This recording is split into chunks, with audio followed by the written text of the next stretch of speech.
احتجاج کے حوالے بھی سنا کیا کریں گے ہم؟ احتجاج کے حوالے سے بھی سنڈے چیف کو منسٹر کے خلاف ہم احتجاج کریں گے، کیونکہ ان کی ذمہ داری ہے کہ وہ کہہ رہے ہیں کہ تعلیم جہاں پہ 95% بچوں کو، ذہین بچوں کو اسکالرشپس مل رہی ہیں اور ذہین بچے آ رہے ہیں پورے پاکستان سے، اگر آپ ان کی تعلیم یہ پروموٹ کرنے کے لیے بات کر رہے ہیں یا ان کی ختم کروا رہے ہیں کہ یونیورسٹی میں بچوں کی آ ہی نہ سکیں، ایڈمیشن ہی نہ لے سکیں۔ علی بن گنڈاپور صاحب سے بڑی امپورٹنٹ ملاقات ہوئی ہے، اس کا وہ کیا ہمارے ایجنڈا تھا؟ بات ہوئی تھی، اس کا مجھے کچھ نہیں پتا۔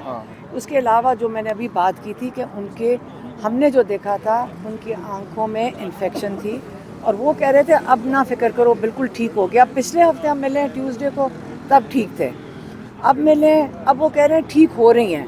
وہ تو آگے سے کم بات کر رہے ہیں، ہم تو اپنی بات کر رہے ہیں۔ انہوں نے کہا نہیں اب ٹھیک ہو رہی ہیں، پہلے تو آنکھ ہی نہیں کھل رہی تھی۔ ہم جاننا چاہ رہے ہیں کہ اسد وڑائچ جو سپرنٹینڈنٹ ہیں وہ کہہ رہے ہیں کہ ہفتے سے وہ خود ان کی نگرانی کر رہے ہیں۔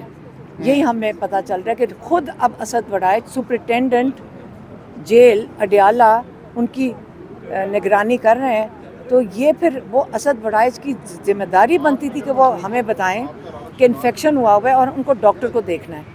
ہمارے ڈاکٹر کے لیے ہم نے کورٹ میں اپیل ڈالی ہوئی ہے کہ ڈاکٹر عاصم یوسف جو شوکت خانم کے میڈیکل ڈائریکٹر ہیں، ان کو اجازت دی جائے کہ جا کے خان صاحب کا معائنہ کر سکیں، اور ابھی تک کورٹ بھی اجازت نہیں دے رہا۔ جیل تو آپ کو پتہ ہے کہ جیل والے تو اجازت ہی نہیں دیتے ہیں، حالانکہ ان کو دیکھنا چاہیے ان کو۔